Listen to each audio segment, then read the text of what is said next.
Olá, meu caro vestibulando, professor Rosivaldo aqui na área, passando aqui para a gente resolver essas questõezinhas de química aqui do vestibular UFRR 2022, tá? É uma prova bem tranquila, bem calma de se fazer, então vamos lá gabaritar mais essa, tá? Então olha só, iniciando aqui as nossas questões. A primeira questão ela diz o seguinte: em novembro de 2022, a Fundação Oswaldo Cruz publicou um estudo realizado em parceria com a WWF Brasil, que teve como objetivo analisar a contaminação por mercúrio em indígenas do povo Munduruku, que vive no médio rio Tapajós, no estado do Pará.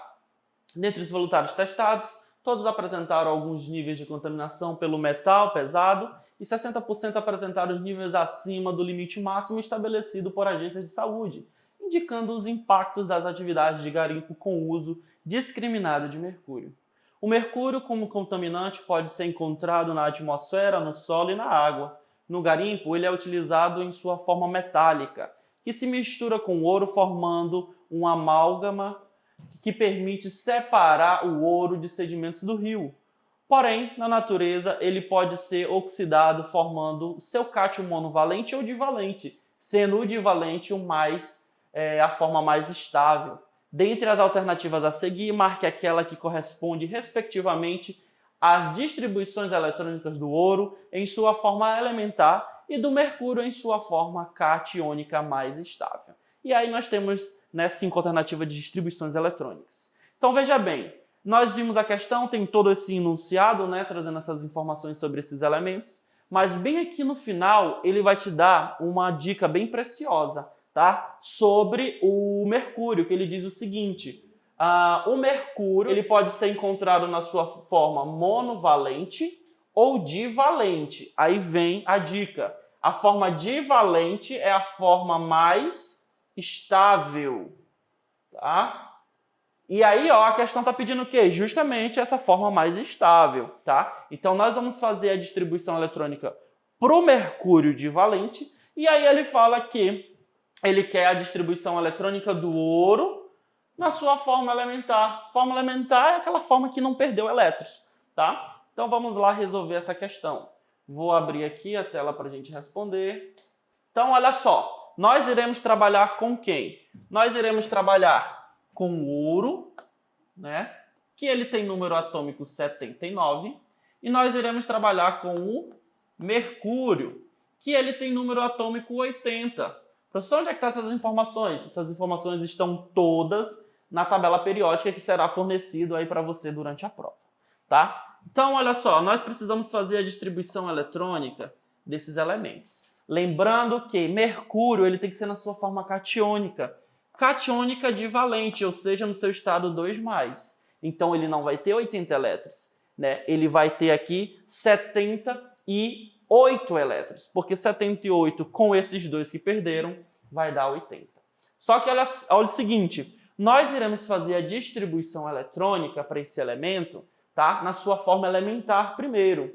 Depois, quando a gente determinar a distribuição eletrônica para o seu formato elementar, aí a gente vai determinar a camada de valência. E nessa camada de valência a gente vai retirar esses dois elétrons e aí a gente vai ver se vai sumir ou não subníveis. Por que a gente tem que fazer isso? Geralmente, alguma distribuição eletrônica, no final dela, quem vai ser o último subnível vai ser o subnível energético, que não é o mesmo da camada de valência, E aí o que acontece? Perda e ganho de elétron, como a gente sabe, tem que ser na camada de valência. Então, se a minha camada, se eu retiro o elétron antes de fazer a distribuição, e depois eu faço essa distribuição eletrônica, possa ser que eu esteja tirando elétrons lá do subnível energético e não da camada de valência. Isso vai gerar uma distribuição eletrônica errônea, tá? Que não vai estar correta aqui na nossa questão e vai levar ao erro. Então, olha, começando pelo elemento ouro, tá? 79. Professor, não lembro como é que faz a distribuição eletrônica, então a gente tem que lembrar o diagrama de Linus-Pauling, O diagrama de Linus-Pauling, gente, ele é muito fácil. A gente pode estar fazendo durante a nossa prova para facilitar aqui a nossa distribuição. Então, eu vou de 1 a 7, Coloco subnível S em todo mundo. Lembrando que subnível S comporta 2 elétrons. Depois eu vou de 2 a 7, tá? Aqui do lado. Com subnível P agora, que vai comportar 6 elétrons. Depois eu vou de 3 até o 6, que vai ser o nosso subnível D, tá? Que vai comportar aqui pra gente um total de 10 elétrons. E depois eu vou para o subnível F, né, que é do 4 ao 5.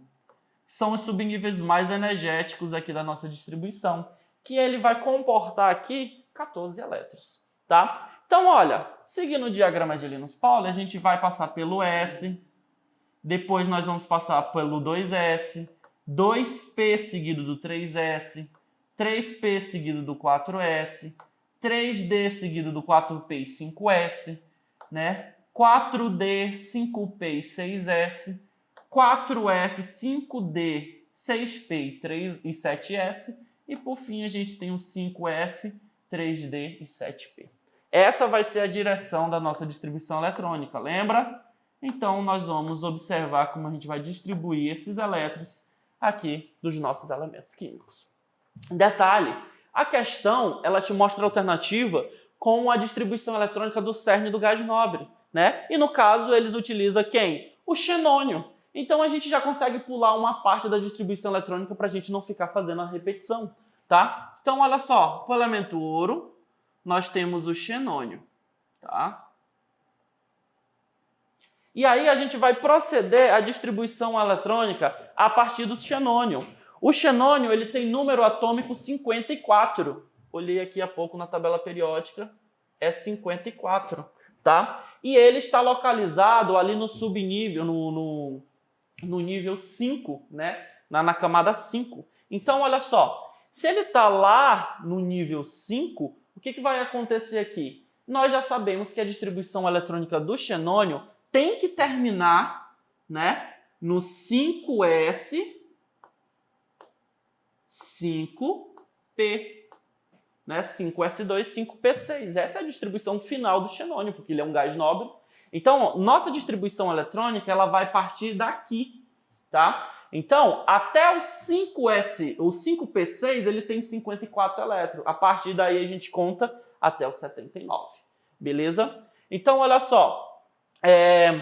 Se nós estamos no 5P6, a gente vai começar bem aqui, ó, a nossa distribuição eletrônica, tá? E aí a gente vai ver até onde nós conseguimos chegar.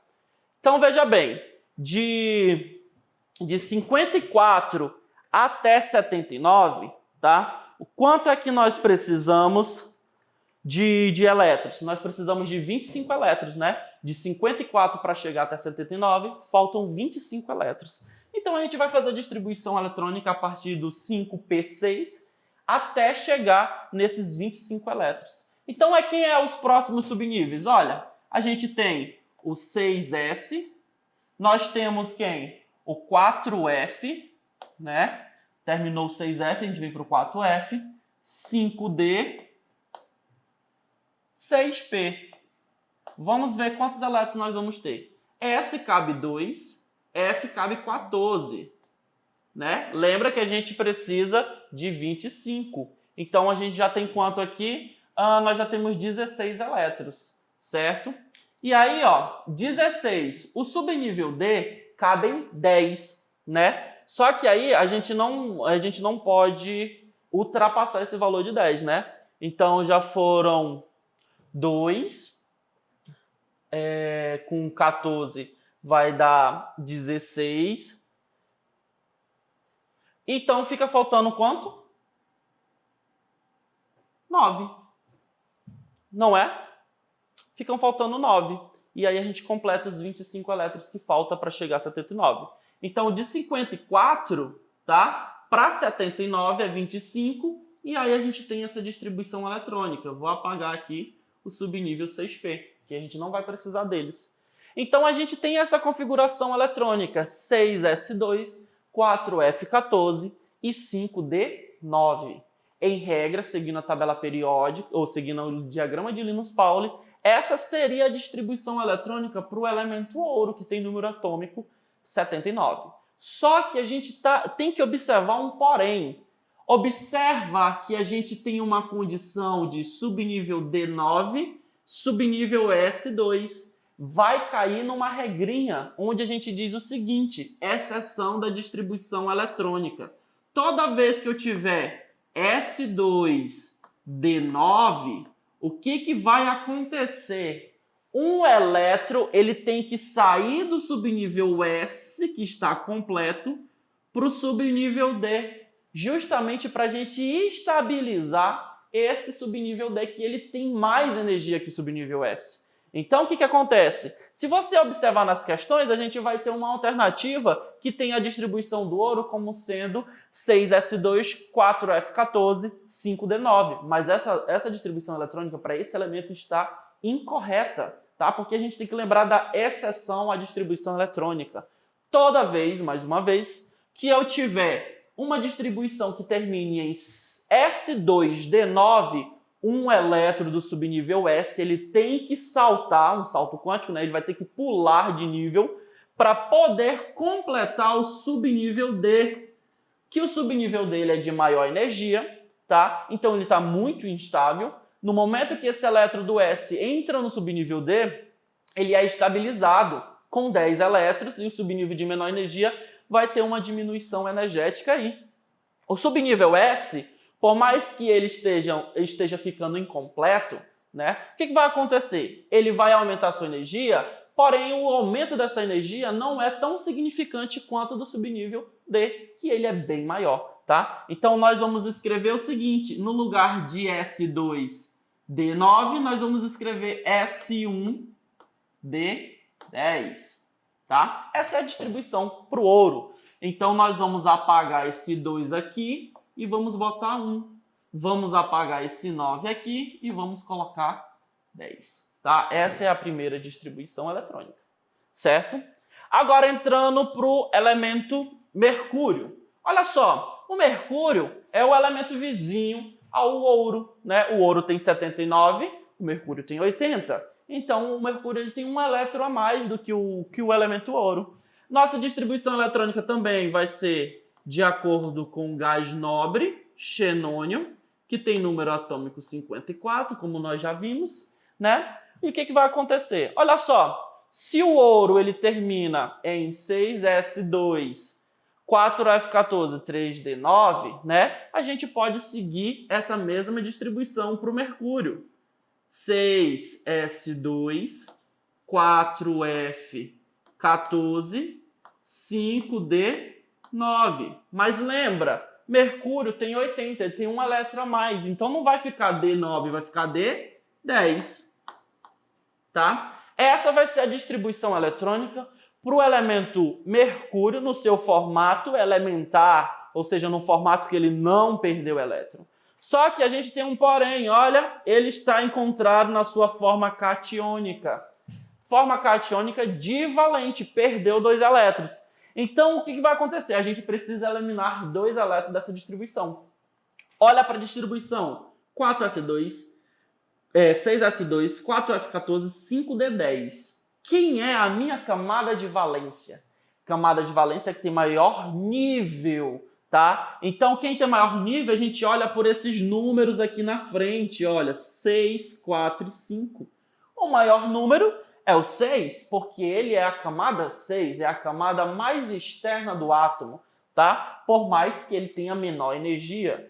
Então, o que vai acontecer? Nós vamos eliminar 2 elétrons desse subnível, tá? Então, olha só, a gente precisa eliminar 2 elétrons e o subnível S só tem 2 elétrons.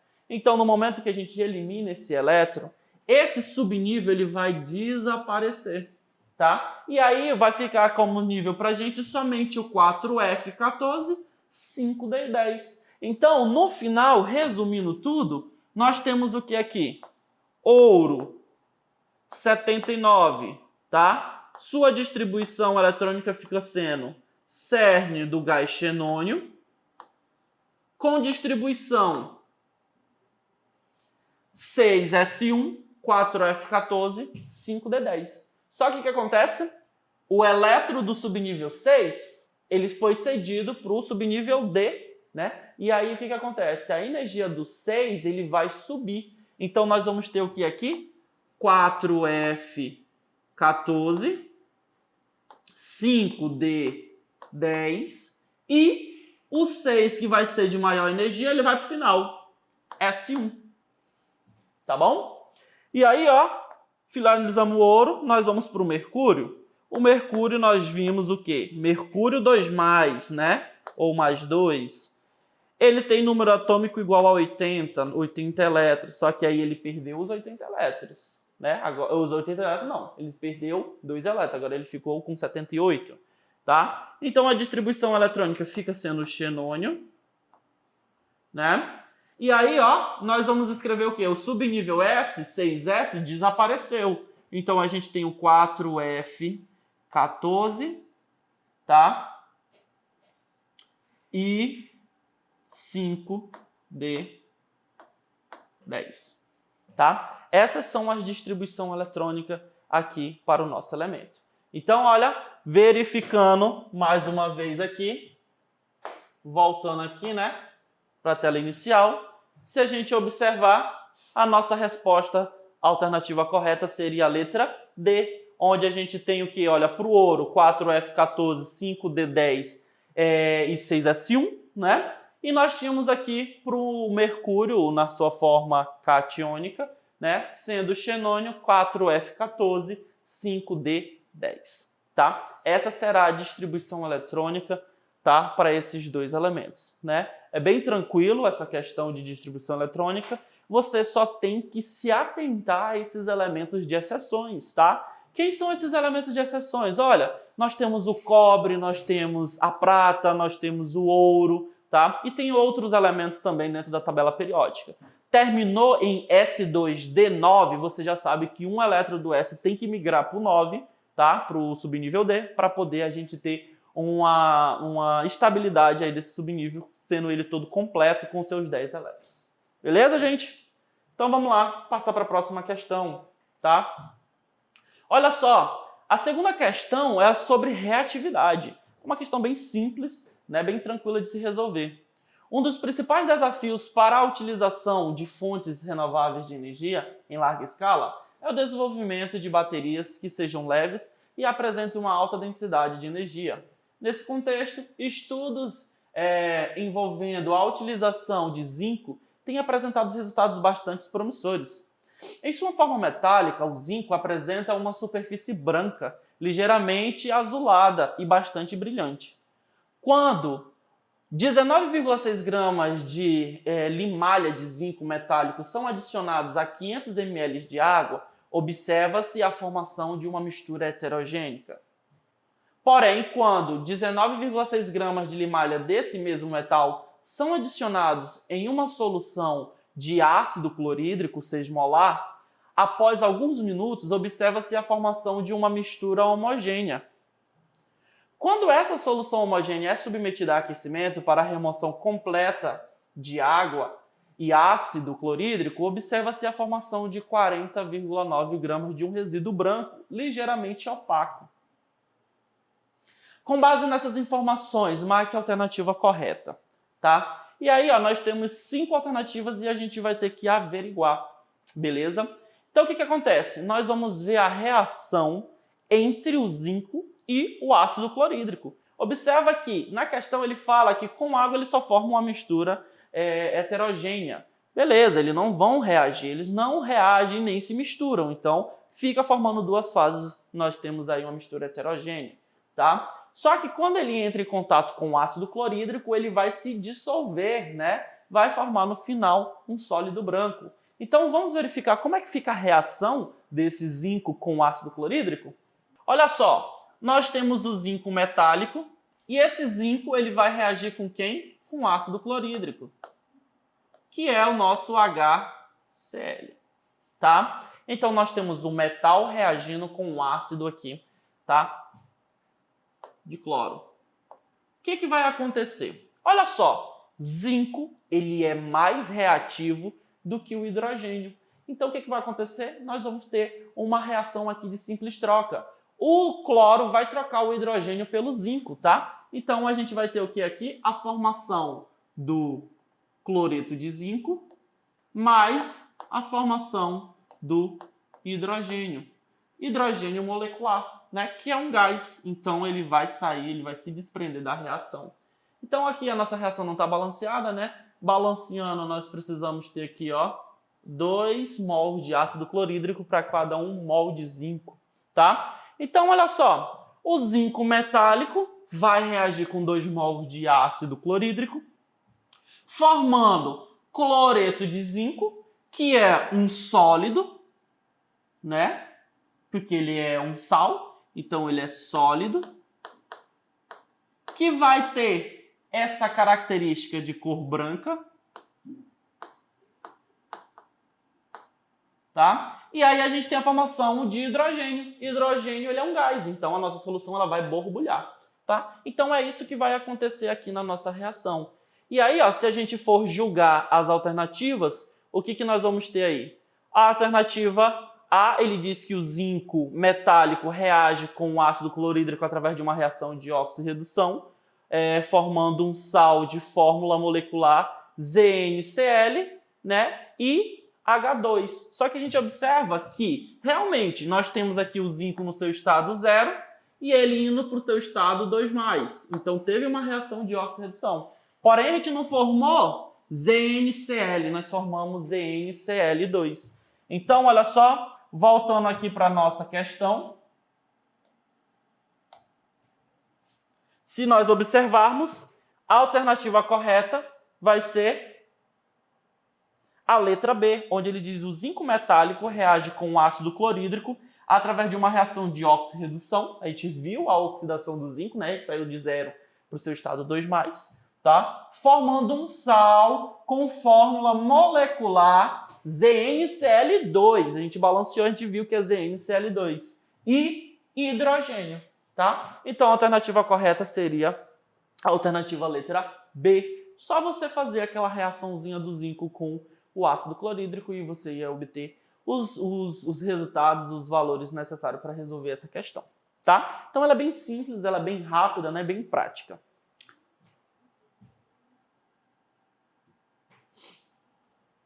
Olha só, a questão 3. Essa questão 3 ela é um pouco trabalhosa.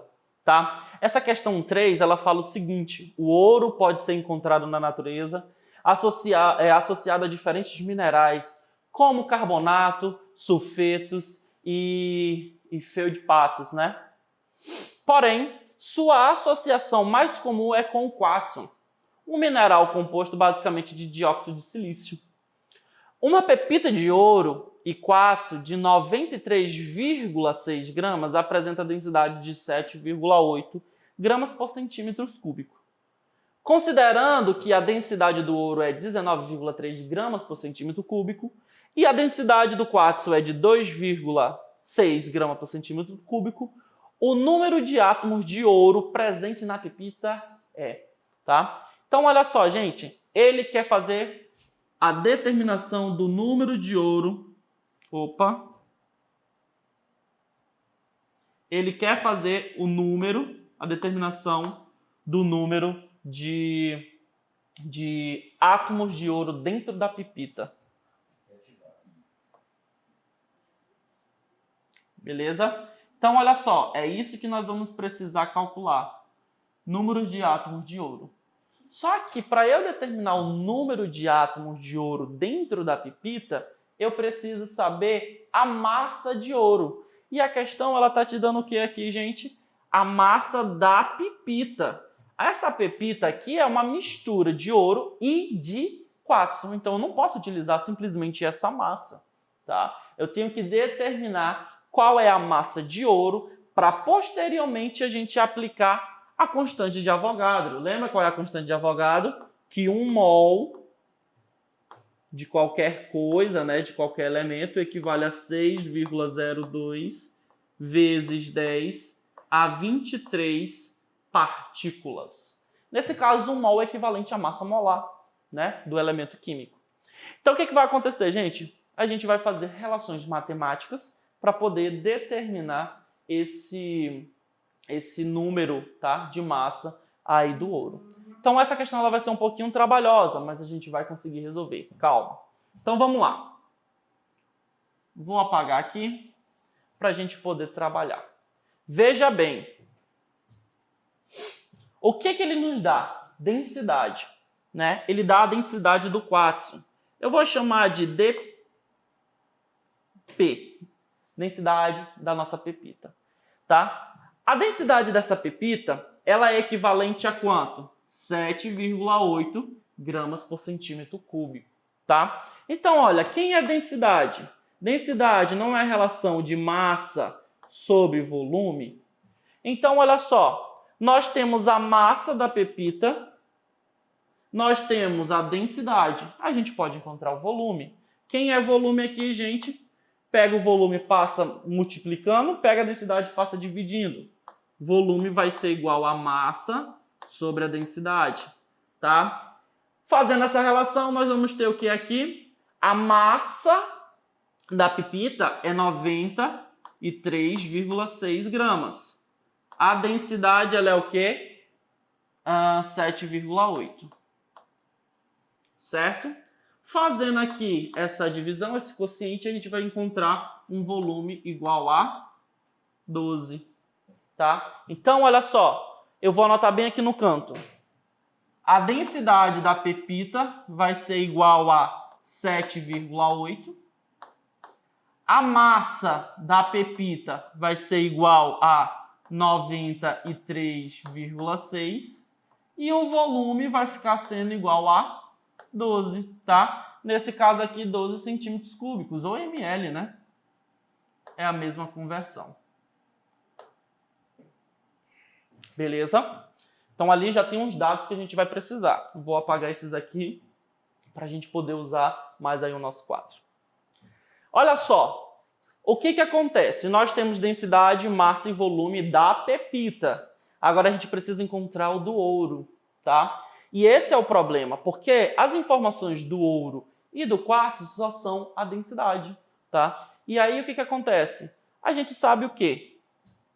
Que a densidade, eu vou chamar de DAU, tá? Que é ouro, vai ser igual a quanto? A densidade do ouro é de 19,3. Né? E a densidade do quartzo eu vou chamar de DQ. Vai ser igual a 2,6. Tá? Olha, nós vimos o quê? Que densidade é igual a massa sobre volume. Tá? E aí o que acontece? Gente, para a gente poder encontrar a massa do ouro aqui, nós vamos ter que fazer o seguinte. Nós teremos que fazer uma relação entre a massa entre a densidade da pepita com a densidade do ouro com a densidade do quartzo, tá? Então eu vou fazer o seguinte, gente. Olha só. Densidade, nós vimos o seguinte, que é massa sobre volume. E que volume é a massa sobre densidade.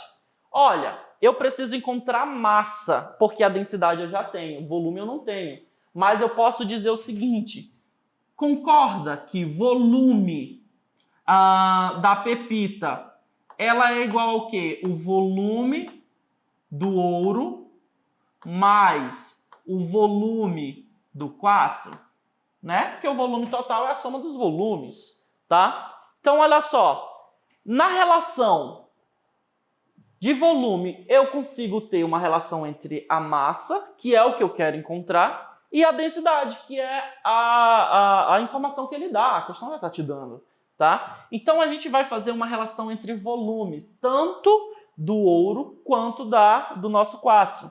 Então, olha só, quem é que vai ser o volume do ouro? O volume do ouro vai ser igual à massa do ouro, vou chamar de mal, né? Massa, AU, e sobre a densidade. Quem é a densidade do ouro? A densidade do ouro, olha, a questão está dizendo que é 19,3. Beleza? E isso aqui é o volume do ouro. Fazendo a mesma coisa, a mesma relação para o quartzo, a gente tem que o volume do quartzo vai ser igual ao quê? A massa do quartzo,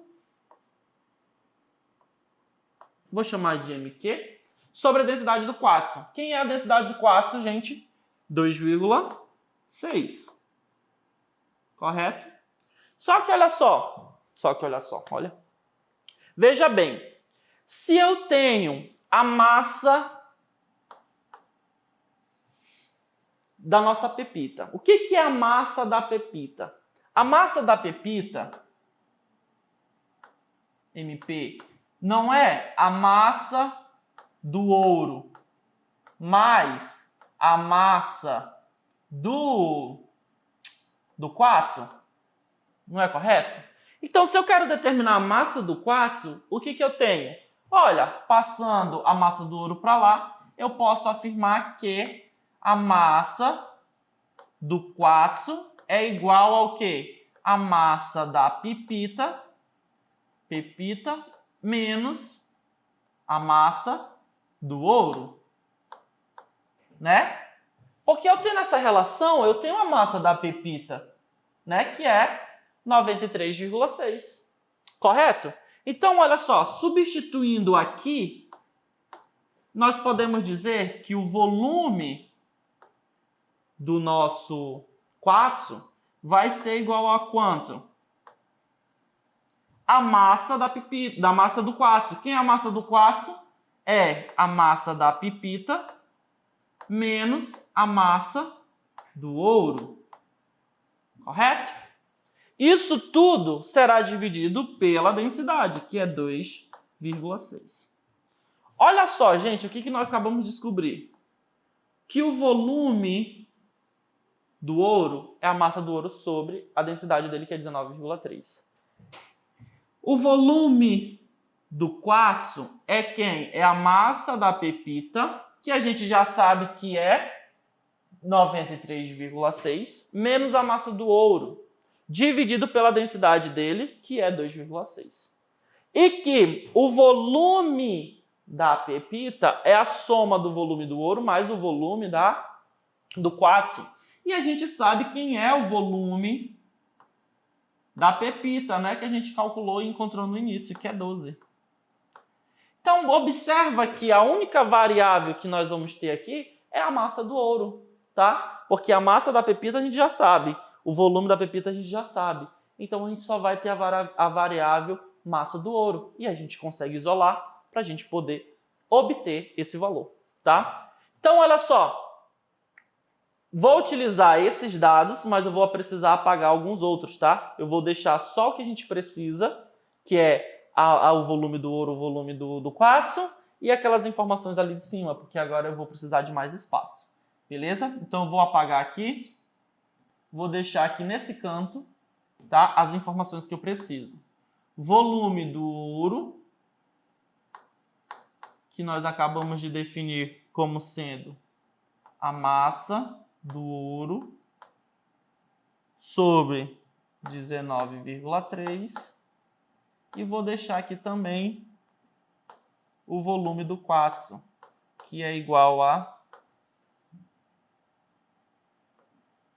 massa da pepita menos a massa do ouro sobre 2,6, tá? O resto eu vou apagar para a gente poder utilizar mais o nosso espaço.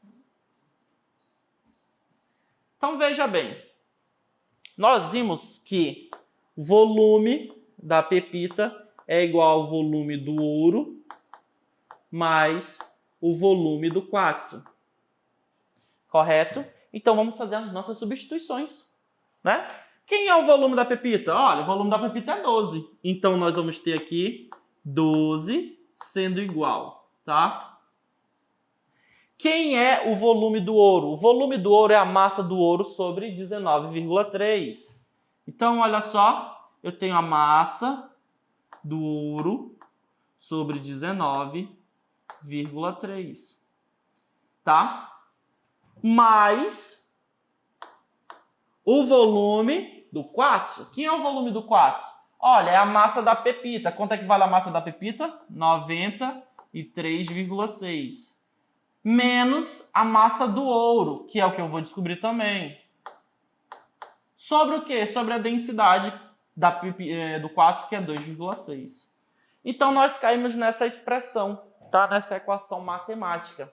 Agora, a gente precisa resolvê-la e isolar a massa do ouro. E aí, a gente consegue fluir aí na nossa química, tá? Então, olha só. Eu vou pegar uma calculadora aqui para facilitar a nossa vida, tá? Para a gente ser um pouco mais ágil, certo? E aí, ó, é só resolver isso. Vamos considerar que 12 é uma fração, né? 12 sobre 1. E aí, ó, se a gente tem uma soma, né, de fração, a gente tem que tirar o MMC. Então, olha só, se a gente tirar o MMC de 1, 19,3 e 2,6, a gente vai obter um valor de 52,18. Tá? Então, tirando aí, ó, é só fazer a multiplicação, né? Dá 50,18. Então, o que a gente vai fazer? Olha, a gente vai dividir, né? E em seguida multiplicar. E aí a gente vai fazer para os 3 membros. Então, olha, 50,18 dividido para 1 é 50,18 vezes 12, né? Quanto é que nós vamos ter aqui? 602,16, tá? E isso vai ser igual a 50,18 dividido para 19,3, né? Que vai dar 2,6. 2,6 vezes a massa do ouro vai ficar o quê? 2,6 vezes a massa do ouro. Mais, né? 50,8 dividido para 2,6 vai dar 19,3. Então, a gente vai ter 19,3 vezes toda essa relação aqui.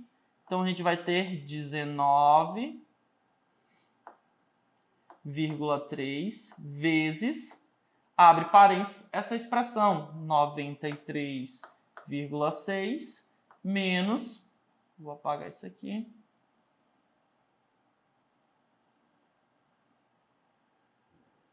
menos a massa do ouro, tá? E aí, o que a gente faz? Distributiva, né? Esse vezes esse vezes esse, tá? Nós vamos cair numa expressão do tipo 602,16 igual a 2,6 vezes a massa do ouro, mais, olha, nós temos 19,3 vezes 93,6. Vai dar 1.806,48. Menos da fórmula, 19,3 vezes a massa do ouro vai dar 19,3 massa do ouro. Beleza? Pronto. Chegamos nessa expressão. Agora o que a gente faz, gente? Isola a massa do ouro, tá? Então, olha só. Eu vou passar a massa do ouro para um lado, né? E eu vou passar esses valores para o outro lado. Então, o que eu vou ter aqui? Olha, eu vou ter 19,3 massa do ouro menos 2,6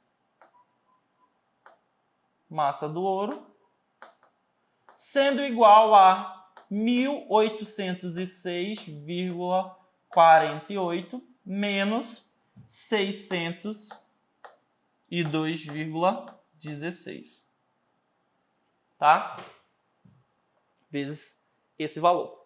Então, a gente é só agora calcular e a gente vai encontrar o nosso valor aí. Então, olha, nós temos aqui a primeira relação. 19,3 menos 2,6 vai dar 16, tá? Isso aqui vai dar 16 1.806,7 massa do ouro. Isso tem que ser igual ao quê? Olha, 1.806,48 menos 602,16 dá 1.204,32. Olha só o que a gente tem. 16,7 vezes a massa do ouro sendo igual a 1.204,32. O que eu faço, gente? Isola a massa do ouro. Pega esse 16,7 que está multiplicando e passa dividindo, né? Então, logo, nós vamos ter o que aqui? Massa do ouro sendo igual a 1.204,32 que divide 16,7. Logo, quanto equivale a massa do ouro? Olha só, 72,11, tá? 72,11. Essa é a massa do ouro dentro da nossa pepita, tá? E aí é com base nessa massa agora que a gente vai fazer o cálculo estequiométrico, o cálculo químico, para a gente obter a quantidade de átomos de ouro dentro da pepita, tá? Então, olha só, eu vou deixar esse valor bem aqui. Massa do ouro sendo igual a 72,11 gramas, tá? E aí eu vou apagar esses cálculos, tá? A gente vai apagar os cálculos para poder a gente utilizar mais do espaço aqui, beleza? Então, vamos lá. Apagando aqui o nosso quadro. Vamos lá. Quando eu quero determinar o número de partículas, seja ele átomos, moléculas, seja ele número de elétrons, né? O que eu tenho que fazer? Relação com a constante de Avogadro, né? A constante de Avogadro, ele diz o seguinte: 1 mol está sempre para 6,02 vezes 10 a 23. Tá? Nesse nosso caso, átomos, né? Porque a questão está pedindo o número de átomos, beleza? Só que a gente não está trabalhando com o número de mols, a gente está trabalhando com massa. Então, olha só, 1 mol, ele equivale à massa molar do elemento que a gente está trabalhando. Quem que a gente está trabalhando? O ouro. A massa molar do ouro, tá? É igual a aproximadamente 197 gramas. Beleza? Ou seja, 197 gramas de ouro está para 6,02 vezes 10 a 23 átomos. Tá? Beleza? Só que eu não tenho 197 gramas de ouro. Eu tenho quanto? Qual foi a massa que a gente acabou de descobrir? 72,11 gramas de ouro. Se 197 gramas de ouro está para 6,02 vezes 10 a 23 átomos de ouro, quando eu tiver 72,11 gramas de ouro, eu vou estar para X. Gente, resolve essa regra de 3 agora. X, tá? Ele vai valer quanto? Olha, fazendo o nosso cálculo, 72,11 vezes 6,02 dividido por 197 vai dar aqui 2,19 alguma coisa. Então, aproximadamente 2 vezes 10 a 23 átomos, tá? De ouro. Então, olha, nessa pepita, nós vamos ter aí, ó, 2,2 vezes 10 a 23 átomos de ouro, que é correspondente ao quê?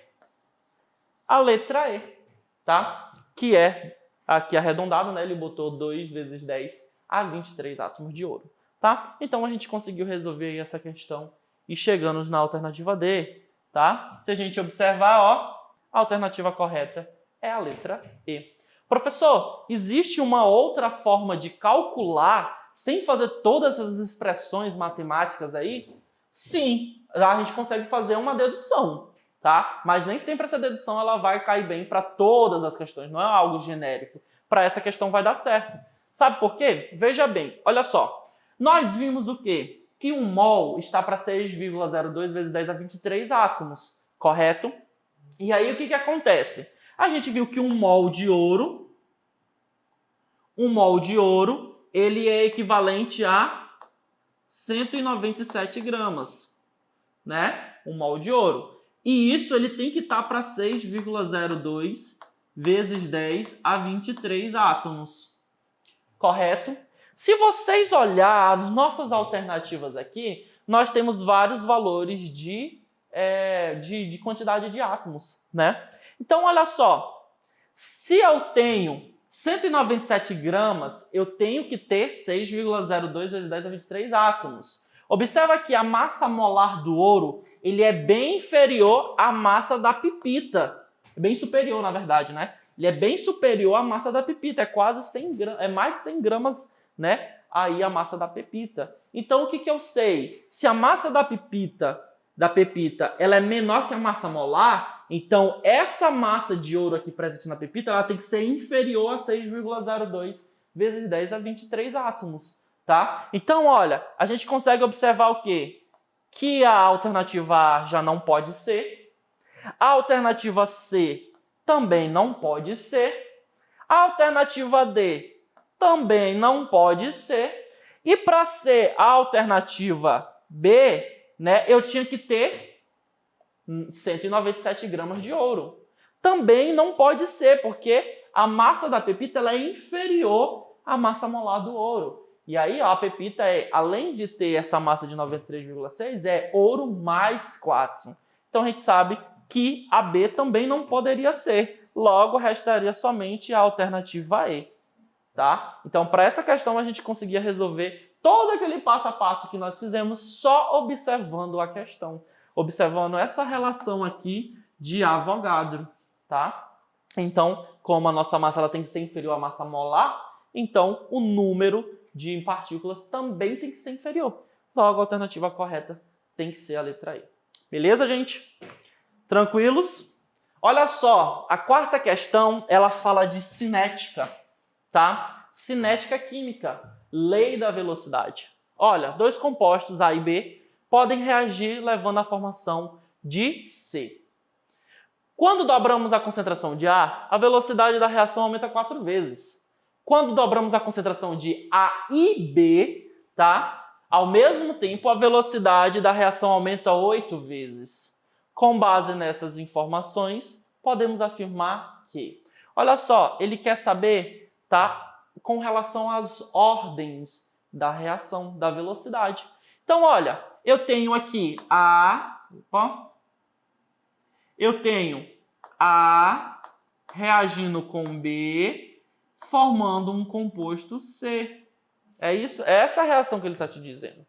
Se a gente vai trabalhar com lei da velocidade, o que eu sei? Que velocidade tem que ser igual a uma constante K vezes a concentração dos meus reagentes. Nesse caso, é a concentração de A vezes a concentração de B. Só que essas concentrações serão elevadas a alguns expoentes, né? Que eu vou chamar de Azinho e Bzinho. Esse A e esse B é justamente o que nós chamamos de ordem. E é isso que ele quer descobrir. Então, ele quer descobrir qual é os expoentes dessa expressão. Tá? E aí, o que a gente faz? É muito simples a gente determinar isso, gente. Olha só, a gente vai fazer uma análise de cada concentração da seguinte forma. Eu vou pegar a concentração de A primeiro. Vocês vão ver que é fácil. Tá? E eu vou fazer uma relação de concentração e velocidade. Então, aqui eu tenho a concentração e aqui eu tenho a velocidade. Veja bem, ele está dizendo o seguinte na questão. Quando dobrarmos a concentração de A, o que é dobrar? É aumentar 2 vezes. Então, quando eu aumento 2 vezes a concentração de A, o que acontece com a velocidade? Olha só, ele diz que aumenta 4 vezes, né? Então, olha, quando eu aumento a concentração 2 vezes, a velocidade aumenta 4 vezes. O que eu estou procurando, gente? Não é o expoente da concentração? Olha, a concentração ela está sendo igual aqui, ó, a 2. Eu quero saber o expoente aqui, ó, em cima do 2. Que isso tem que resultar num valor de velocidade igual a 4. Então, veja bem, qual é o expoente que eu elevando esse 2 vai me resultar a 4? Tá? Qual é o expoente que eu elevando esse 2 vai me resultar a 4? Professor, 2, porque se eu elevo 2 ao quadrado, gera 4, né? Então, olha, 2 elevado ao quadrado tem que ser igual a 4. Então, a gente já encontrou a primeira ordem, que vai ser 2. Só isso, tá? Então, a primeira ordem, a ordem de A, é igual a 2. Beleza? Agora eu preciso encontrar a ordem de B.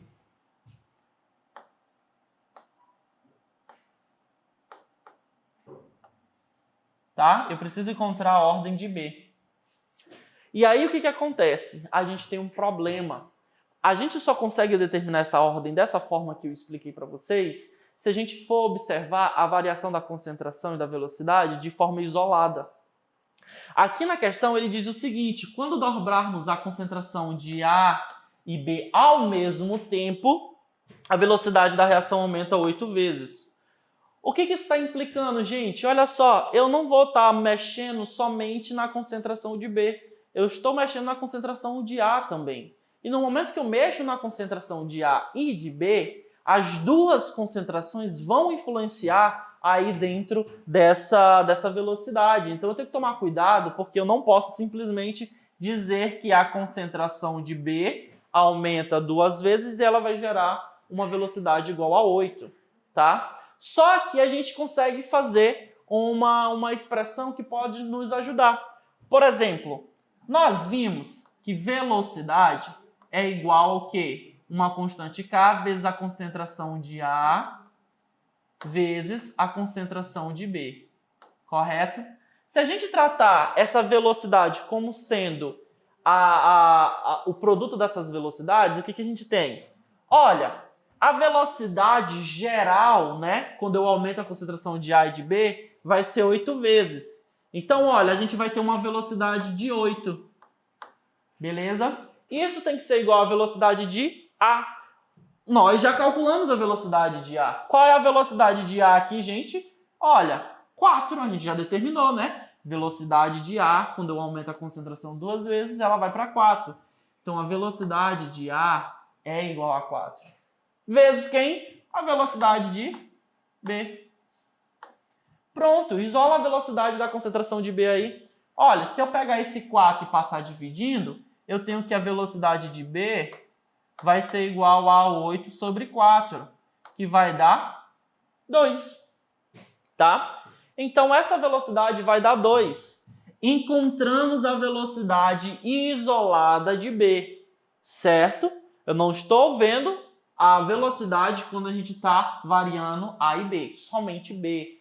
Então, A é responsável por uma velocidade de 4, tá? De 4 vezes. B é responsável por uma velocidade de 2 vezes, né? Porque 2 vezes 4, a gente tem 8, que é a velocidade geral aí, total. Então, olha só, o que ele está dizendo? Olha, se dobrarmos a concentração de A e B, então tanto A como B vai ser dobrado, ou seja, 2 vezes.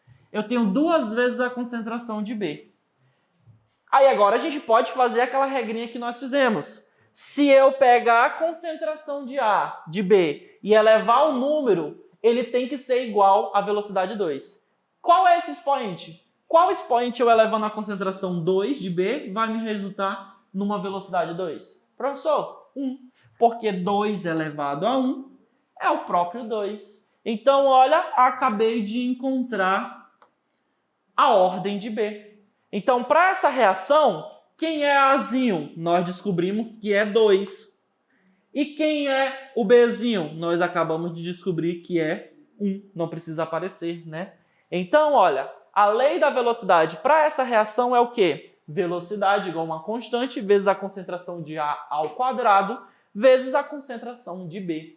Então, a questão ela quer saber qual a alternativa correta. Lembra, isso aqui, esse expoente, é o que a gente chama de ordem.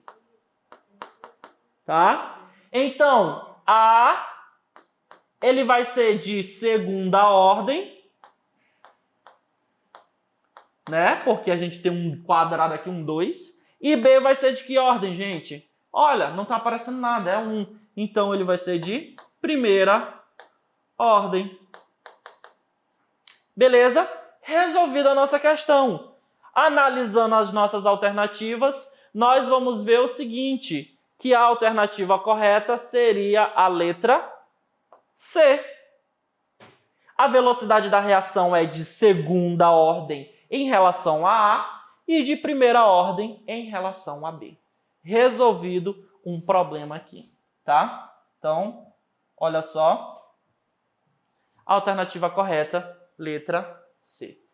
Beleza, gente? Tranquilos? Então, vamos lá prosseguir. Quinta questão, tá? Nós vamos fazer aqui um cálculo de pilha, tá? Nós temos aqui, ó, considere as equações e os valores dos potenciais padrão apresentados a seguir. Nós temos dois padrão aqui, né? Dois potenciais do ferro e do zinco, tá? Marque a alternativa que corresponde ao valor do potencial da célula, né? Nós temos aí, olha, zinco formando o zinco 2+, ferro 2+, formando o ferro 3+, tá? Então, olha só, gente, se ele está querendo um potencial, nós vamos calcular quem? Opa! DDP, tá? Ou FEM, como os uns conhecem, né? Então, olha, quem é esse DDP aqui? Diferencial de potencial, né? Gente, muito simples. Você vai pegar o potencial maior e você vai subtrair do potencial menor.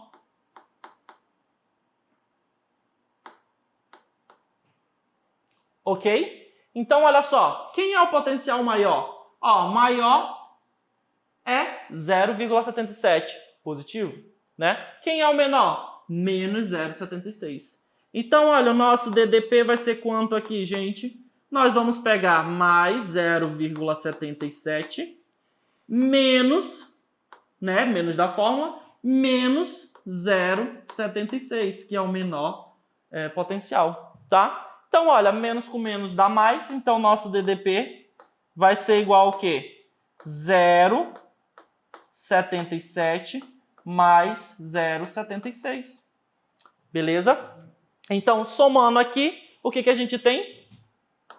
Um DDP de mais 1,53, certo? Então, a gente já consegue observar que é a letra B. Gente, detalhe, quando eu trabalho com potencial padrão, tá? Quando eu quero determinar DDP de uma pilha, o nosso DDP nunca, jamais pode ser negativo, né? Ele tem que ser positivo, porque é uma reação espontânea, positivo. Então, olha, a gente já sabe que a letra C não podia ser e nem a letra D, tá? Então, ficaria entre A, B e E. Com o nosso cálculo do maior padrão menos o menor, a gente consegue observar que é a letra B, ok? Próxima questão, olha só, solubilidade, tá? A questão diz o seguinte, no processo de purificação por recristalização, uma amostra é solubilizada em um determinado solvente a quente e, conforme o resfriamento, a substância cristaliza de forma pura. Em seguida, o composto puro é separado por filtração. No entanto, perdas devido à solubilidade são comuns. A seguir é apresentado o gráfico de solubilidade de um ácido benzoico em água. No intuito de purificar esse composto, um químico adicionou 20 gramas de ácido em 500 ml de água e aqueceu a mistura até 100 graus Celsius. Verificando-se a solubilização completa, em seguida a solução foi transferida para uma proveta, onde verificou-se a perda de 13 ml de água por evaporação. A solução foi então resfriada até 20 graus Celsius, onde verificou-se a cristalização do ácido puro e o mesmo foi filtrado. Com base nas informações, calcule a quantidade máxima de ácido benzoico puro que pode ser obtido após a filtração. Então, gente, olha só, nós temos aqui uma questão típica de solubilidade, né? Nós temos um gráfico aqui do coeficiente de solubilidade desse sal, né? Que é o ácido benzoico. Então, o que vai acontecer aqui? Olha, observa que nós fizemos uma dissolução de 20 gramas desse sal. 20 gramas desse sal em 500 ml, tá? Então, o que eu fiz aqui? Olha, eu fiz uma solução, tá? Cujo volume é 500 ml. E eu adicionei 20 gramas do sal. Sal ácido aí, correto? Isso a 100 graus Celsius. Só que o que acontece? Quando eu fiz o processo de aquecimento até 100 graus Celsius, nós tivemos uma perda de 13 ml. Então, esse volume ele vai sair de 500 ml, tá? Para quanto? Para 487, né? Então, olha, a gente não tem mais 500 ml. Agora nós vamos ter 487 ml, né? Porque a gente perdeu 13 ml. Então, olha só, a 100 graus Celsius, segundo o nosso gráfico, tá? Aqui. Qual é o nosso coeficiente de solubilidade? De 56,3 gramas por a cada litro. 1 litro é 1000 ml. Então, olha, ele diz o seguinte, que 56,3 gramas está para 1000 ml. Só que eu tenho somente 487 ml. 487 ml consegue dissolver quanto desse sal? X, tá? Se a gente calcular o valor de X, a gente vai saber se o nosso sal está totalmente dissolvido ou não, tá? Peguei a calculadora aqui para nos ajudar. Então, nós temos o quê? 56,3 vezes 487 dividido para 1000. Nós temos aqui, ó, X como sendo igual a 27,41 gramas. Então, olha, 487 ml consegue dissolver 27,41 gramas. Mas eu adicionei só 20. Então, como eu adicionei um valor abaixo do máximo permitido, então esses 20 gramas está totalmente dissolvido. Ou seja, nós temos aí uma solução insaturada, tá? Porque, olha, o valor da massa é inferior ao volume, o valor máximo que o volume consegue dissolver, tá? Eu não atingi o coeficiente de solubilidade. Mas eu sei o quê? Que todos os 20 gramas foi dissolvido. Beleza? Olha só, então a gente já sabe que em 487 ml eu vou ter os 20 gramas do sal, né? Observa que a temperatura ela desceu de 100 graus para 20 graus Celsius, tá? 20 graus Celsius ele diz o seguinte, que o coeficiente de solubilidade é 2,9 gramas por litro, né? Então, olha só, ele diz que 2,9 gramas está para a cada 1000 ml, que é 1 litro, né? O que vai acontecer? Quando eu esfriar a minha temperatura de 100 graus para 20 graus Celsius, tá? Quanto é que eu vou ter dentro da minha solução? Lembrando que eu vou ter um volume de 487, tá? Então, 487 vai ter X de massa. Se em 1 litro, que é 1000 ml, tem 2,9, 487 ml tem X. X vai ser igual a quanto aqui? Fazendo os nossos cálculos, nós vamos ter uma massa de 1,41, tá? Gramas dentro dessa solução aí. Professor, mas eu adicionei 20. No final, a 20 graus só tem 1,41. Cadê o resto? Esse resto é justamente o que foi precipitado e a gente conseguiu tirar através da filtração. Então, olha, eu tinha 20 gramas e aí ficou dentro da solução apenas 1,41 gramas. Então, a diferença é justamente o que a gente precipitou, tá? Que foi igual a 18,58 gramas, tá? Essa massa aqui é a massa que a gente filtrou. É a massa cristalizada, tá? Logo, 18,58 ou 59, né? É o nosso valor obtido aqui, que é a alternativa E, tá? Então, esse vai ser o valor da massa no final da nosso processo químico. Beleza? Então, aí, ó, 18,59, né? E aí a gente entra para as últimas questões, que são as questões de orgânica, né? São questões mais simples. A Federal de Roraima ela não cobra coisas muito complicadas. São coisas bem simples, como identificação, tá? Olha só a 7ª questão. Em novembro de 2021 foi aprovado no Reino Unido, tá? O Molnupiravir, né? O primeiro fármaco administrado por via oral para o tratamento do Covid-19, um verdadeiro marco no combate a essa doença.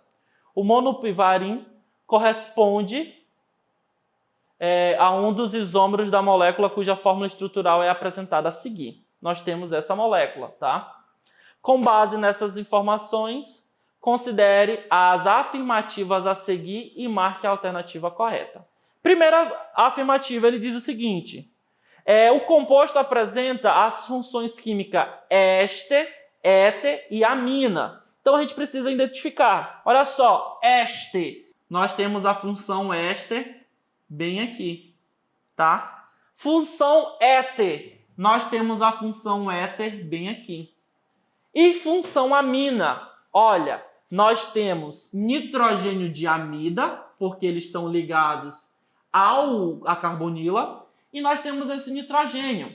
Só que esse nitrogênio aqui, ele não é característico de amina e nem de amida. Por que não é de amida? Porque ele não está ligado à carbonila. E não é de amina, porque para ser de amina, ou ele tem que estar ligado a carbono, ou ele tem que estar ligado a hidrogênio. Ele está ligado ao quê? Uma hidroxila. Então, isso aqui não é uma amina. Logo, a primeira afirmativa ela é incorreta. Certo? Não vão se confundir aí. Segunda afirmativa que ele diz aqui. A molécula apresenta 4 carbonos quirais em sua estrutura. Carbonos quirais são aqueles carbonos que fazem 4 ligações diferentes, né? Então a gente precisa verificar, tá? Olha, esse primeiro carbono é CH3, CH3 não é quiral, CH3 não é quiral. Nós temos esse carbono que ele está fazendo, né? Ligação com dois grupos metil que são totalmente iguais, então eles não podem ser, tá? Então, olha, se a gente verificar, os únicos carbonos quirais que nós vamos ter é esse aqui, né? Que ele está ligado a esse grupo, essa hidroxila, esse grupo de cima e o hidrogênio que está desaparecido aqui, né? Tem um hidrogênio bem aqui. Nós temos esse outro carbono que também ele vai ser quiral, né? Por conta que ele está ligado à hidroxila, a esse grupo daqui, e ao hidrogênio também que não está aparecendo aqui, tá? Nós temos o que mais? Esse carbono bem aqui, que ele está ligado todo esse grupo do anel aqui das amidas, né? Tá ligado, olha só, essa parte de baixo do anel que tem as hidroxilas, ligado ao oxigênio do éter e também o hidrogênio que não está aparecendo aí, né? E a mesma coisa, esse carbono bem aqui, né? Que ele está ligado a esse grupo éster, esse oxigênio de éter, né? Todo esse grupo debaixo do anel e um hidrogênio que não aparece aqui. Os outros carbonos, nenhum são quirais. Então, a afirmativa 2 diz o seguinte: 4 carbonos quirais. Correto. Tá? Nós vamos ter 4 carbonos quirais aí. Terceira afirmativa, a molécula apresenta apenas 8 carbonos do tipo sp3 e apenas 5 carbonos do tipo sp2, tá? O que é carbono sp3? Carbono que só faz ligação simples. Carbono sp2, carbono que faz ligação dupla, tá? Olha, vendo os carbonos sp2, eu tenho um aqui, né? Eu tenho esse aqui, eu tenho esse aqui, e esse aqui e esse aqui. No total eu tenho aí 5 carbonos do tipo sp2, beleza. E os sp3? 1, 2, 3, 4, 5, 6, 7, 8 e acabou. 8 carbonos. Então, olha, 8 carbonos sp3 e 5 sp2. Afirmativa 3 correta, tá? E, por último, a quarta afirmativa diz que a molécula é capaz de realizar, né, ligações de hidrogênio com a água. Gente, ela é capaz? Olha, tem um hidroxila, né? Hidroxila, ainda por cima a gente tem carbonila. E a gente ainda tem o nitrogênio aqui que faz ligação também, né, de hidrogênio. Então, olha só, nossa molécula, ela consegue realizar essas ligações de hidrogênio. Então, a quarta afirmativa também está correta. Logo, 2, 3 e 4 é a alternativa correta, tá? Com isso, nós podemos marcar aí a letra C, tá? Apenas a C, que tem a alternativa 2, 3 e 4, vão estar corretas. Beleza? Prosseguindo aqui para a gente finalizar, mais duas questõezinhas de orgânica. Considere a sequência reacional a seguir. Olha só, nós temos esse sistema reacional. Molécula A formando C, e nós temos a C formando D e a D formando E.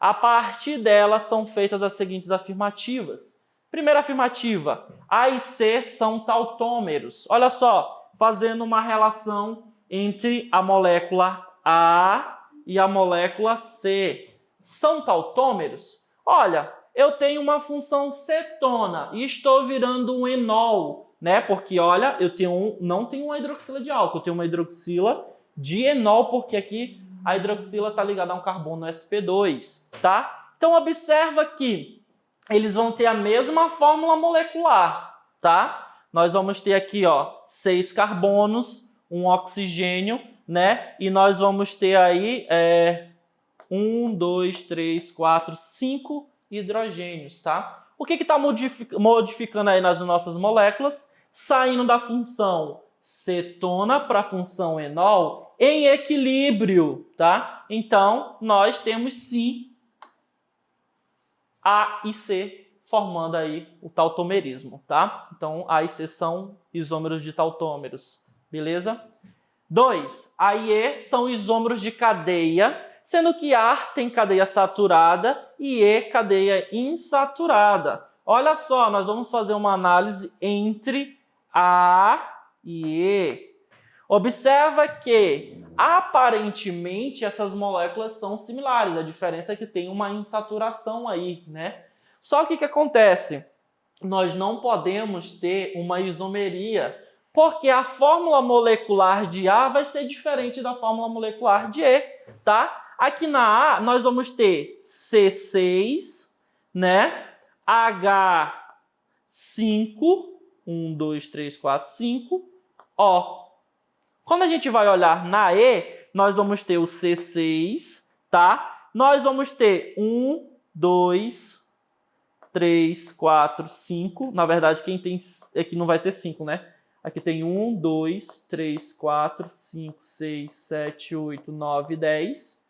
Vai ser H10. Tá? E aqui nós vamos ter o quê? C6, H.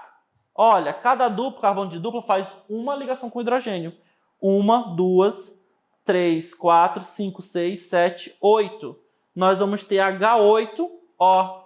Observa que as fórmulas moleculares são diferentes, tá? Para ser isômero, a fórmula molecular tem que ser igual, certo? Então, se eles são diferentes, então eles não são isômeros. Logo, a letra E está incorreta.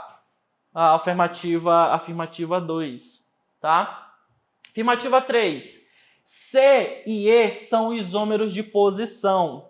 Cadê, ó? C e E são isômeros de posição, tá? Então, olha só o que vai acontecer. Eles vão ser isômeros de posição? Se a gente observar, nós temos aqui, olha, um enol, né? No C.